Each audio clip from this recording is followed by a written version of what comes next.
Assalamualaikum warahmatullahi wabarakatuh. Halo teman-teman, perkenalkan aku Nur Aya Budiman atau biasa dipanggil Ael. Kali ini aku bakal membahas satu materi yang berkenaan dengan psikologi perkembangan, yaitu tentang perkembangan moral.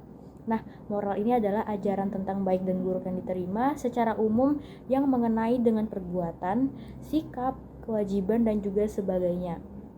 Nah, moral ini bisa diartikan juga sebagai akhlak. Ada nih beberapa prinsip moral yang diinginkan atau yang harus ditanamkan oleh orang tua. Ada yang pertama adalah menghindari menyakiti orang lain. Nah, orang tua ini pada umumnya berharap anak-anak mereka bisa belajar supaya dapat bermanfaat buat orang lain tanpa menyakiti orang lain. Tetapi faktanya tindakan menyakiti yang tidak beralasan atau tidak disengaja atau agresi adalah salah satu kelas perilaku yang menurut sebagian orang tua akan mereka coba tekan seperti itu.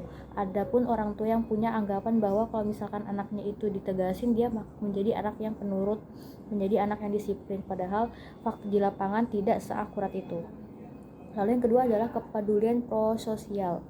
Nilai lain yang ingin ditanamkan oleh banyak orang tua itu adalah rasa altruisme, yaitu kepedulian yang tanpa pamrih terhadap kesejahteraan orang lain dan juga kemampuan untuk bertindak berdasarkan dengan kepedulian tersebut. Nah, bukan hal yang aneh nih bagi orang tua untuk mendorong tindakan altruistiknya seperti berbagi, menghibur, atau membantu orang lain saat anak-anak mereka masih memakai popok. Lalu yang ketiga adalah komitmen pribadi untuk mematuhi aturan. Nah, pentingnya membujuk anak-anak untuk mematuhi aturan perilaku yang disetujui secara orang sosial dan juga memantau perilaku mereka untuk memastikan bahwa aturan-aturan ini dipatuhi supaya anak dapat membedakan mana yang benar dan mana yang salah dan juga melakukan hal-hal yang benar bahkan ketika mungkin tidak ada orang lain yang hadir untuk memantau dan mengevaluasi perilakunya.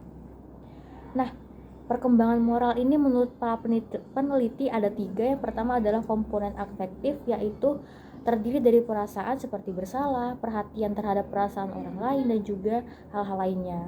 Nah, yang mana ini mengelilingi tindakan yang benar atau salah dan yang memotivasi pikiran dan juga tindakan moral. Lalu yang kedua adalah komponen kognitif yang berpusat pada cara kita mengkonseptualisasikan benar dan salah dan membuat keputusan tentang bagaimana berperilaku. Lalu yang ketiga adalah komponen perilaku yang mencerminkan bagaimana kita sebenarnya berperilaku ketika kita mengalami godaan untuk berbohong, menipu, atau melanggar dan juga tindakan moral lainnya. Nah, sesuai dengan definisi moralitas ini kita akan meneliti tentang perkembangan tentang perilaku moral, penalaran moral, dan juga perilaku moral. Nah, studi tentang pengasuhan anak secara konsisten ini menyiratkan bahwa penggunaan disiplin induktif mendorong kedewasaan moral, sedangkan penarikan cinta memiliki sedikit efek dan penegasan kekuasaan dikaitkan dengan ketidakdewasaan moral. Adapun juga efektivitas individu atau induksi dapat bervariasi tergantung pada temperamen anak. Nah, anak-anak ini umumnya lebih menyukai disiplin induktif daripada pendekatan lain dan sebagian besar tampaknya sangat termotivasi untuk menerima pengaruh dari orang dewasa induktif yang metodenya dapat mereka hormati. Jadi dari di sini bisa kita ambil bahwasanya perkembangan moral itu ada 3 macam. Yang pertama komponen afektif, yang kedua adalah komponen kognitif, yang ketiga adalah komponen yang bersifat perilaku. Jadi seperti yang udah aku sebutkan tadi, komponen afektif ini lebih berfokus pada sesuatu yang bersifat emosional atau perasaan si individu ya, terdiri dari perasaan bersalah atau perasaan empati terhadap orang lain atau perasaan sedih dan perasaan-perasaan lainnya yang melibatkan batin.